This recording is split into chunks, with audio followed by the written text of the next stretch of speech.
আওয়ামী লীগ এবং ইন্ডিয়া নতুন প্রকল্প নিয়ে মাঠে নেমেছে।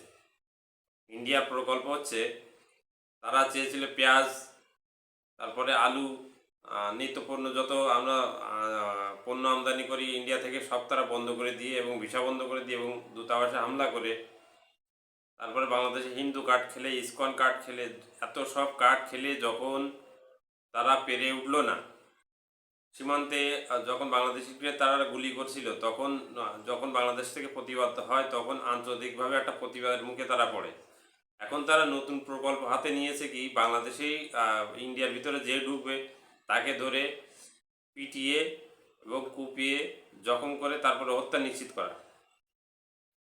2-3 দিন আগেই যশোরের শার্শা সীমান্তে 3 জন বাংলাদেশির মরদেহ পাওয়া গেছে, ঠিক একই কোয়ালিটির। প্রথমে তাদের পিটুনি দেওয়া হয়েছে, পিটানো হয়েছে, তাদের রাইফেল দিয়ে পিটানো হয়েছে, পরে ধারালো অস্ত্র দিয়ে তাদেরকে জখম করেছে এবং মৃত্যু নিশ্চিত করা হয়েছে।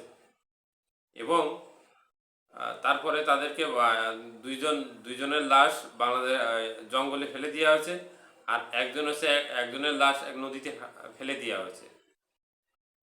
ইন্ডিয়া এই নতুন প্রকল্প নিয়ে এখন মাঠে নেমেছে। অন্যদিকে আওয়ামী লীগ তাদের নতুন প্রকল্প হচ্ছে, বিগত ছাত্র আন্দোলনে যে সমন্বয়ক ভাইরা আমাদের আন্দোলনে নেতৃত্ব দিয়েছিল তাদেরকে গুপ্ত হত্যা করার মিশনে নেমেছে। একটা কথা বলতে চাই, 158 জন সমন্বয়ক এই আন্দোলনে নেতৃত্ব দিয়েছিল। 6 জনকে আটকানোর পরেও কিন্তু এই আন্দোলন থেমে থাকেনি।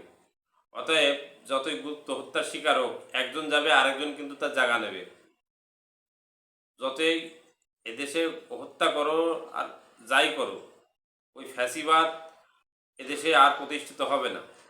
বাংলাদেশের মানুষ এটা বুঝে গেছে।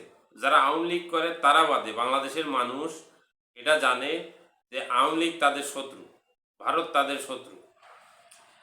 আওয়ামী লীগ এবং ভারতে এদেশের মানুষ সঙ্গভাবে, একত্বভাবে, একতাবদ্ধ হয়েই রুখে দেবে। সামনে যত ষড়যন্ত্র আসুক না কেন, এদেশের মানুষ তার জবাব দিবে।